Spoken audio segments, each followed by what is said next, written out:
హిందూ మతం హిందూ ధర్మం గొప్పది కాబట్టే విదేశీయులు సైతం తమ మతాన్ని వదిలేసి హిందూ ధర్మాన్ని ఆచరిస్తున్నారు అని చాలా మంది చెప్తూ ఉన్నారు. మీరు చెప్తున్నటువంటి ఇస్కాన్లో ఆ పెరేడ్స్, ర్యాలీస్, విదేశాల్లో హిందూ దేవాలయ నిర్మాణం మొత్తం అంతా కూడా హిందూ మతం హిందూ ధర్మం గొప్పతనంగా ఎందుకు అనుకోకూడదు? స్టాటిస్టిక్స్ తీసుకోండి, ఏ మతం ఎక్కువ ఆచరిస్తున్నారు అందరూ ప్రపంచవ్యాప్తంగా.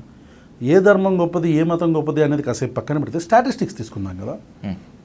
సో టాప్ లెవెల్లో క్రిస్టియానిటీ ఉంటుంది, ఆ తర్వాత హిందూయిజం ఉంది, థర్డ్ ఎవరున్నారు? మేమున్నాం. మీరు in the sense I think I'm correcting my self. First Christianity, ఆ తర్వాత ఇస్లాం, ఆ తర్వాత మేమని చెప్పాను కదా, వీఆర్ ఏథీస్ట్స్, రేషనలిస్ట్. ఏ దేవుడిని నమ్మని వాళ్ళు, నాస్తికులు మూడో స్థానంలో ఉన్నారు. మీరు చెప్పిన లెక్క యాక్చువల్గా నాస్తికులకు వర్తిస్తుంది. ఏ దేవుడిని నమ్మని వాళ్ళు పెరుగుతున్నారు ప్రపంచం మొత్తం.